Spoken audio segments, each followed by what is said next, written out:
안녕하세요, 김유라입니다. 오늘은 리얼리티 트랜서핑 세 번째 책의 마지막 부분 한번 다뤄보겠습니다. 이 책 제가 뒷부분 요만큼 오늘 리뷰 한번 해볼 거예요. 이 책을 통해서 가치를 높이고 자신감 있게 살면서 무한계 인간으로 도전하는 법 우리가 알아보겠습니다. 읽으면서 너무너무 좋았어요. 너무너무 좋았고 정말 이 책에 있는 방법으로 나의 내면을 바꿀 수 있다면 성공하고 부자 되고 평온하게 살고 재밌게 사는 거는 문제 없겠다라는 그런 깨달음을 얻었습니다. 한번 꼭 읽어보세요. 1, 2, 3권 다 좋아요. 첫 번째로 자신의 가치를 높이는 비결에 대해서 이야기 나눠보겠습니다.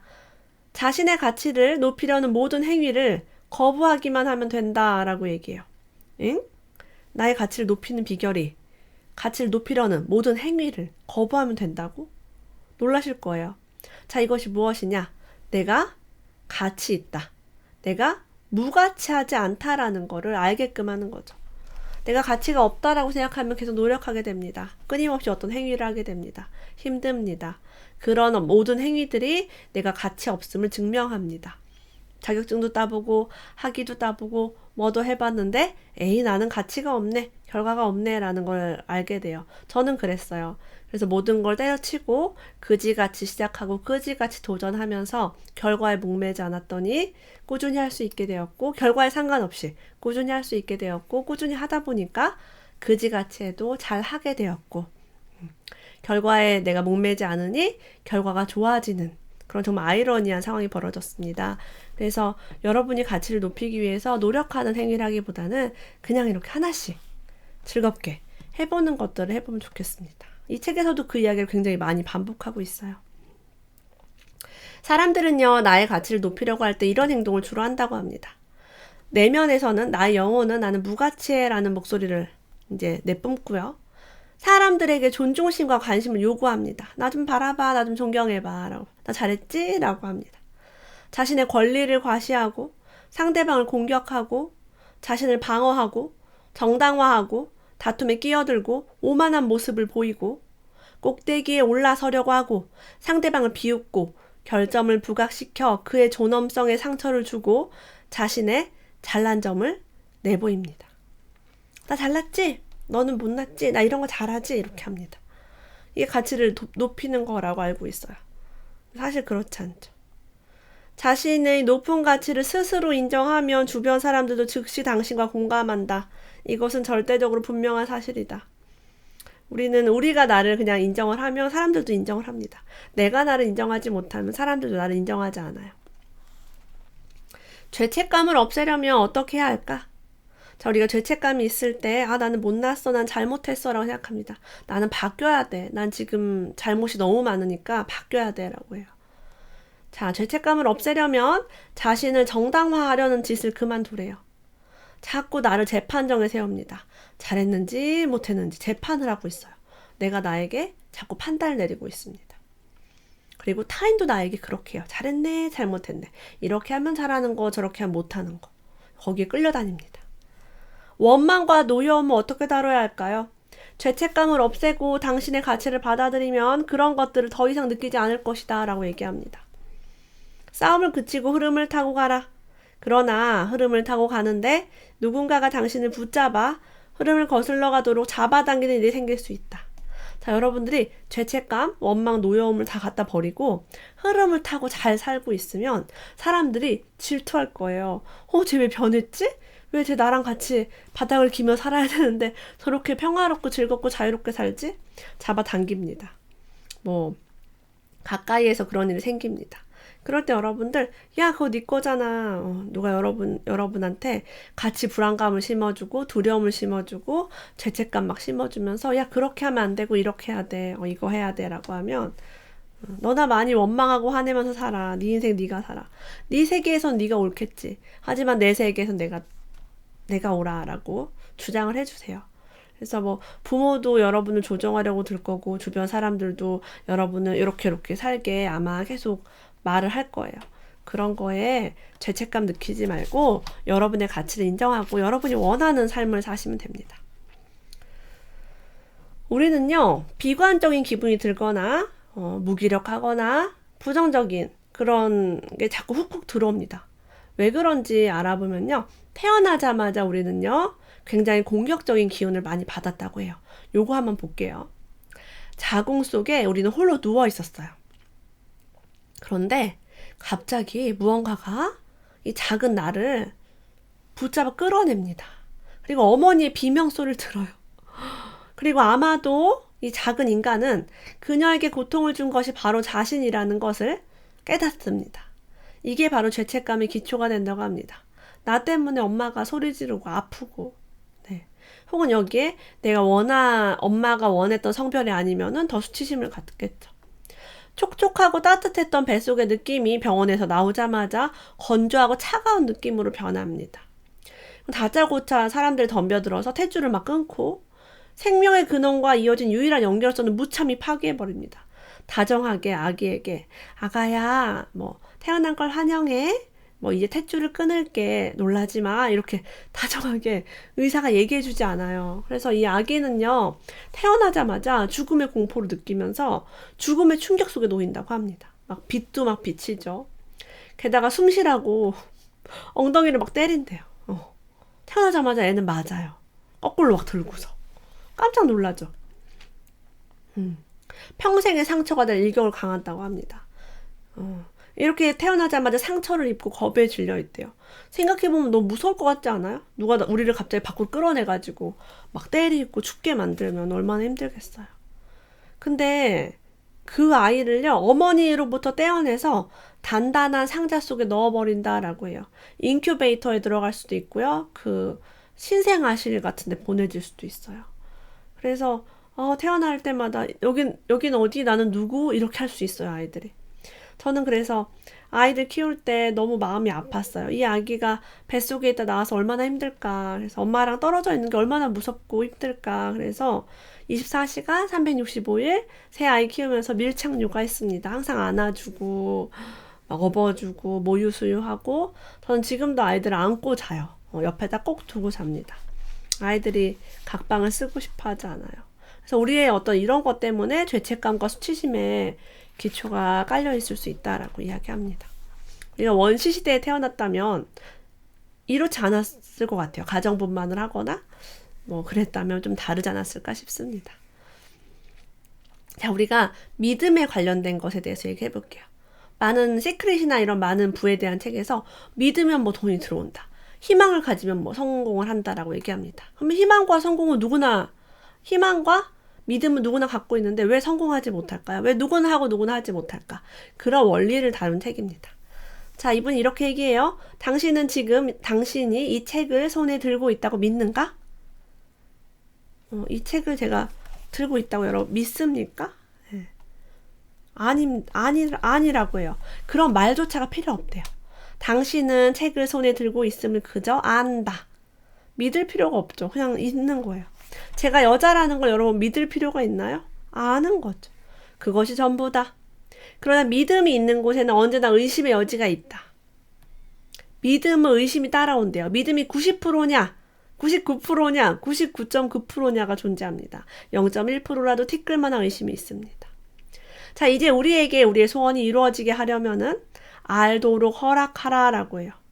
그만 믿고 믿음이란 개념을 버리고 알으래요. 내가 부자가 될 것을 알고 내가 공주인 것을 알고 내가 좋은 엄마인 것을 알고 가지겠다고 결정하면 목표는 이루어진다라고 합니다. 이 알을 얻는 것, 그러려면 이 알에 익숙해지고 그것을 받아들일 필요가 있다라고 합니다. 세월과 함께 사람들은 전화, 텔레비전, 비행기 이런 희한한 것에 곧잘 익숙해졌어요. 여러분, 텔레비전이 없던 시기에 텔레비전을 믿을 수 있었습니까? 없었습니다. 비행기 없던 시절에 하늘을 날 수 있다고 믿을 수 있었나요? 못 믿었어요. 자, 믿음은 의미 없다는 거예요. 의심을 하고 뭐 된다 안 된다를 그렇게 따질 필요가 없다는 거예요. 정말 우리 삶에는 믿기지 않는 것들이 많았습니다. 유튜브로 이렇게 우리가 서로 마주 볼 수 있다는 거 10년 전만 해도 못 믿었습니다. 자, 그래서 우리는 믿지 말고요. 알기만 하면 됩니다. 한번 알아볼게요. 나는 내 투자가 잘 될 것을 압니다. 나는 우리 아이가 잘 자랄 것을 압니다. 나는 내가 공주라는 것을 압니다. 나는 투자가 정말 잘 되고 아이가 잘 자라고 나는 공주고 너무 좋죠. 그래서 막 막 의심을 가지면서 억지로 믿을 필요가 없다라는 것을 이야기합니다. 하나도 힘들지 않네요. 예. 아는 세상은 힘들지 않아요. 그래서 우리가 알기 위해서 이렇게 책도 보고 배우고 많은 사람과 소통하면서 서서히 알아갑니다. 우리는요, 이렇게 성공을 하거나 이렇게 뭔가 해낼 때요, 친구들이나 가족 앞에서 떠벌리는 일을 경계해야 한다라고 얘기합니다. 솔직히 얘기하면 이렇게 하면은 부정적인 게 굉장히 많이 들어옵니다. 당신이 무엇을 해내리라고 큰 소리를 치면 성공의 확률이 극적으로 떨어질 것이다. 자신감이 자기 과신으로 이어지는 것이 그런 경우다. 자신이 어떤 일을 해내리라는 것을 마음속으로만 알고 있다면 그것은 균형을 흐트리지 않는다. 아직 이루지 못한 일을 이루리라고 사람들 앞에서 선포하면 당신은 잉여 포텐셜을 만들어내고 있는 것이다. 그러면 균형력이 발동해서 잉여 포텐셜 제거에 나선다. 입을 다물고 겸손하게 조심성 있게 행동하는 것이 좋다. 그래서 우리가 시기심, 질투심 유발하면서 나 잘났지? 나 뭐 할 거야? 이렇게 우월감을 유발하면서 뭔가 성공하려고 하지 말라고 얘기합니다. 이게 균형을 깨트리는 일이래요. 좋은 말이네요. 은밀하게, 위대하게 합시다. 모든 것을. 자신의 시나리오를 끝까지 고집하는 것이 우리 마음의 속성이라고 합니다. 자, 마음과 영혼은 다릅니다. 우리는 마음만 알고 있지만 영혼을 알지 못합니다. 마음과 영혼이 일치하지 않을 때 조화롭게 일들이 일어나지 않습니다. 자, 우리 마음은요, 시나리오가 있어요. 이렇게 해야 되고 다음에 이렇게 해야 되고 이 결과가 나오면 무엇을 해야 한다라고요. 아이에게도 남편에게도 이런 것들을 바랍니다. 부모에게도 우리가 원하는 어떤 포인트가 있어요. 이 시나리오에 맞지 않는 것은 모두 실패로 간주가 됩니다. 실제 우리 삶이 실패한 게 아닌데 우리 마음이 그것을 실패로 바라봅니다. 자기에게 정확히 무엇이 좋고 나쁜지를 마음이 어떻게 알 수 있겠습니까? 일이 어떻게 전개될지 마음이 정말 내다볼 수 있을까요? 큰 성공은 결코 미리 와서 문을 두드리지 않습니다. 그것은 언제나 말 그대로 하늘에서 뚝 떨어지지요. 진짜 여러분, 큰 성공은요, 내 마음을 절대 문 두드리지 않아요. 유라야, 너는 나중에 지금은 펀드 투자로 쫄딱 망했지만 재테크 강사가 될 거야. 재테크 분야 베스트셀러가 될 거야. 라고 전혀 0.00001%에도 그런 희망은 없었습니다. 너무 신기하죠. 나의 시나리오대로 된 것이 하나도 없습니다. 하나도 없습니다. 결혼을 하면 이렇게 될 줄 알았습니다. 아이를 낳으면 이렇게 될 줄 알았고요. 계속 저의 생각은 막 뭐가 있어. 대학을 가면 이렇겠지. 뭐를 하면 어쩌겠지. 하나도 안 돼. 하나도 안 돼. 그래서 저는 어느 순간에 되게 욕을 했어요. 왜 내 원하는 대로 하나도 안 되지? 근데 더 좋은 게 기다리고 있었음을 알지 못했습니다. 그래서 우리 결과에 대한 계획을 갖기보다는 시작에 대한 계획을 가져보는 게 어떨까요? 저는 지금 시작에 대한 계획을 주로 갖고 있어요. 연간 계획, 월간 계획, 주간 계획에만 집중합니다. 5년 후에, 10년 후에 내가 무엇이 되어 있을지는 알지 못해요. 제가 지금 이렇게 여러분과 유튜브를 통해 얘기하고 있을 줄 3년 전, 2년 전에는 알지 못했습니다. 그래서 미래를 너무 계획하고 미래를 너무 걱정하는 것은 무의미하다는 것을 제가 깨달았어요. 우리 혹시 공주님들 중에 이웃을 도와야 한다, 불쌍한 사람들 도와야 해 라는 생각에 사로잡혀 있는 분이 있나요? 부자가 되는 목적이 남을 돕기 위한 분이 있나요? 여기에서 이런 얘기가 있습니다. 정말 내면에서 솟구치는 충동이 아니라면 이웃을 돕는다는 생각을 자신에게 강요해서는 안 됩니다.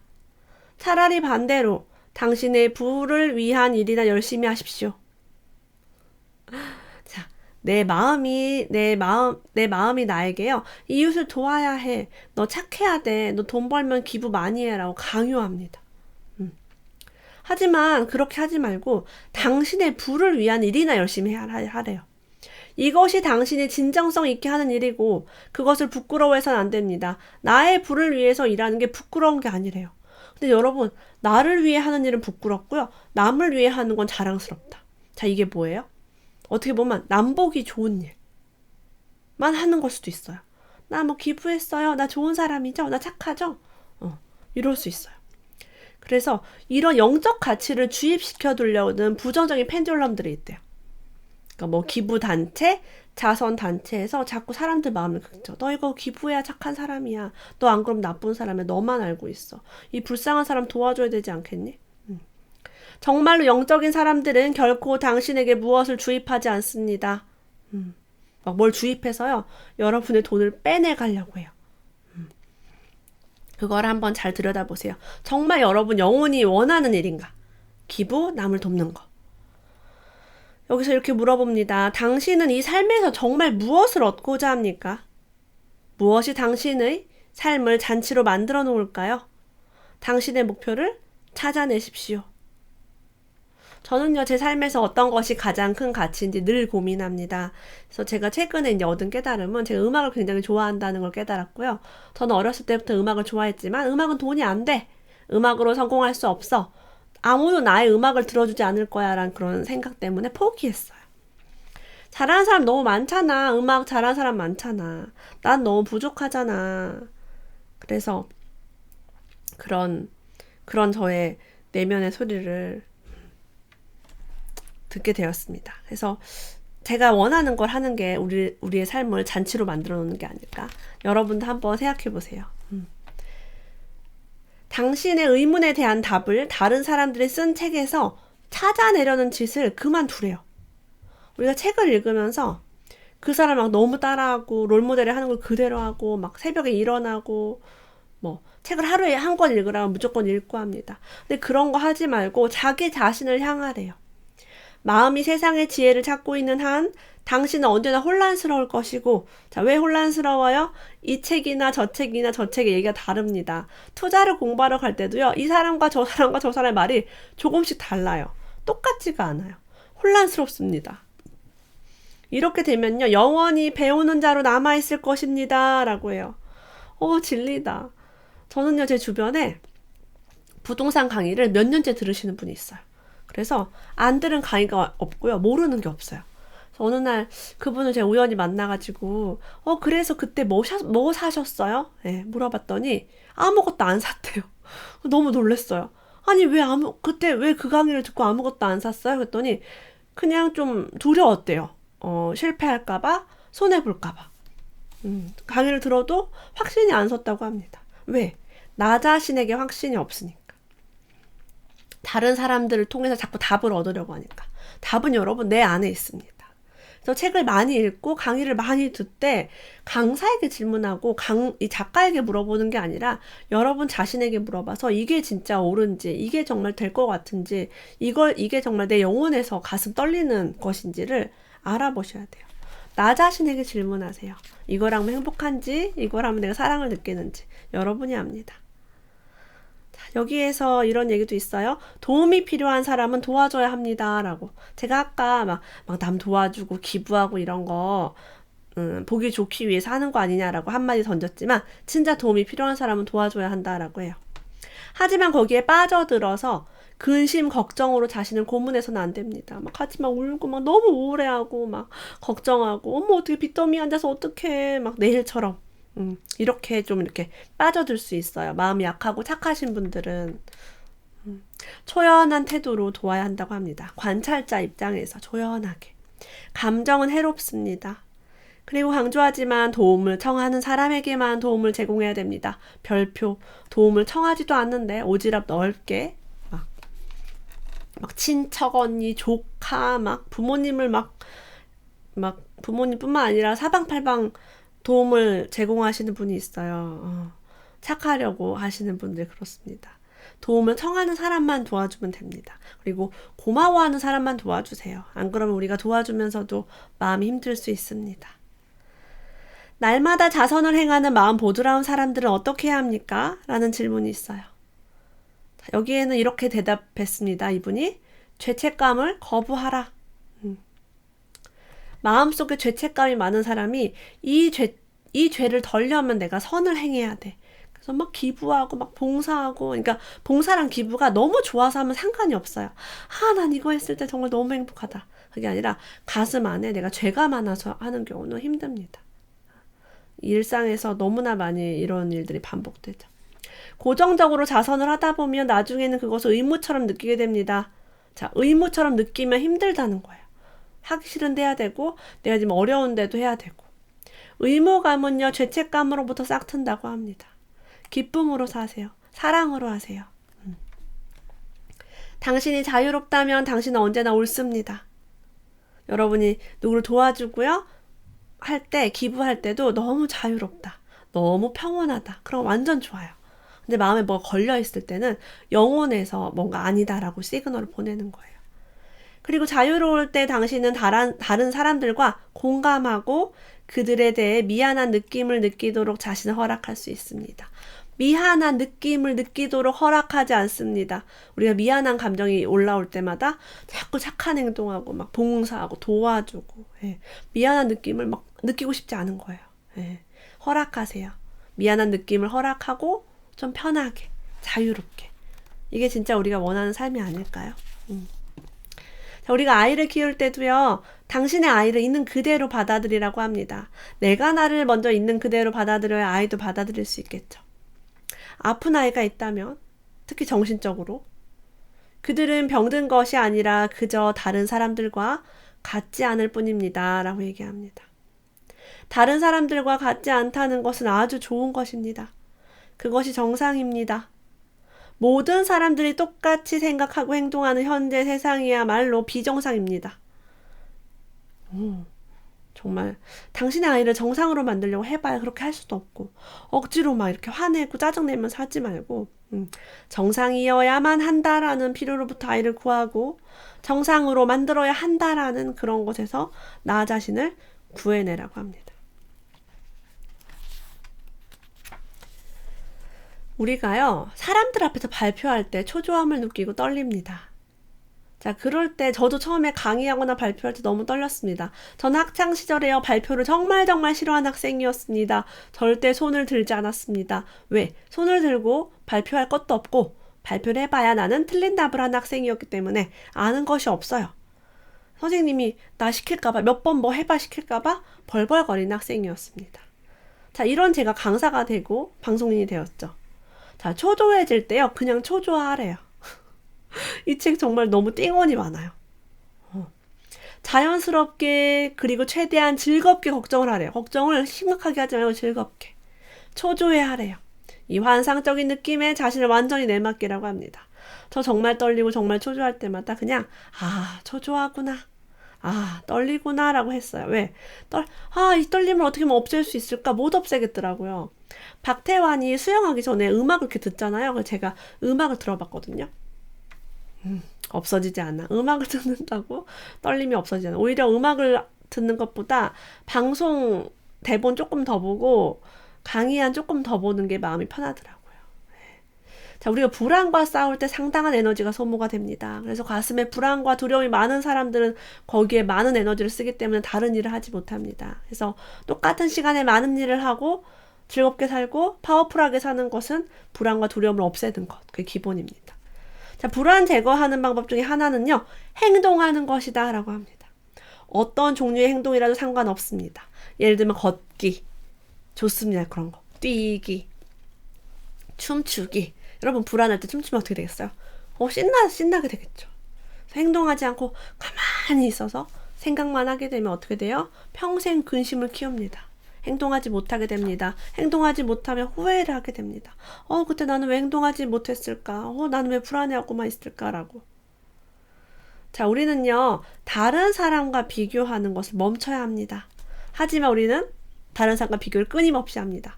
어렸을 때부터 지금까지 늘 비교 당했기 때문입니다. 1등급, 9등급, 무슨 대학교, 무슨 회사, 몇 점, 잘하는 사람, 못하는 사람, 상 주고 상 못 받는 사람, 모범생 아닌 사람. 그래서 심지어는 우월한 사람마저도 비교를 합니다. 잘난 사람도 비교를 합니다. 못난 사람만 비교하는 게 아니에요. 자, 잘난 사람은 이렇게 비교합니다. 나는 규율을 지키지만 다른 사람들은 난장판이다. 그들은 얼간이지만 나는 목표를 추구하는 사람이야. 나는 멋진 사람이야. 양극화를 끌어오는 것은 이런 비교입니다. 다른 사람은 가난하고 나는 부자야. 이런 것도 비교죠. 그저 자신을 주변 사람들과 비교하기를 그만두는 것이 좋을 겁니다. 자신을 있는 그대로 놔두십시오.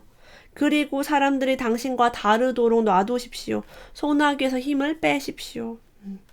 이렇게 하면 양극성은 금방 사라지고 주변 세상은 신기하게도 얼굴을 바꿀 것입니다. 자기 비교하는 사람은요, 좀 우월한 사람은, 저 사람 저렇게 막, 저런 사람들만 있어. 내 주변에는요, 얼간이들만 있어요. 내 주변 사람 난장판이에요. 우리 애는 뭐가 문제가 많아요. 라고 투덜투덜 됩니다. 자, 근데 그 비교를 멈추기 시작하면 너나 나나 똑같은 존재라는 걸 알게 됩니다. 세상이 당신의 길을 방해하기를 그칠 것입니다. 그들은 방해꾼이 아니라 협력자가 됩니다. 나와 함께 사랑하며 살게 됩니다. 그래서 예수님도 내 이웃을 사랑하라 라고 했겠지, 네 이웃과 비교하며 네 이웃을 미워하고 경멸하라 라고 한 적이 없습니다. 끝으로 이 책에 이런 얘기가 나와 있습니다. 시간과 공간이 무한하듯 우리의 존재도 무한합니다. 모든 사건의 가능성 또한 무한합니다.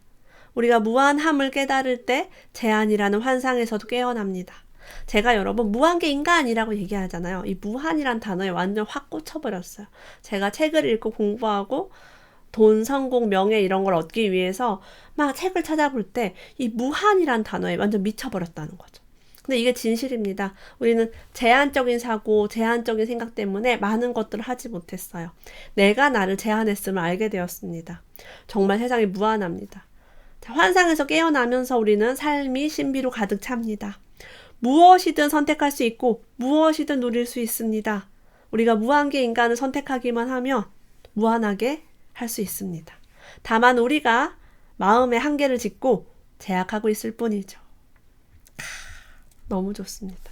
우리가 매 순간 무한한 가능성으로 사랑으로 선택하길 바랍니다. 오늘 리얼리티 트랜서핑 3까지 읽어보았습니다. 오늘도 함께 해주셔서 감사합니다. 다음에 또 만나요.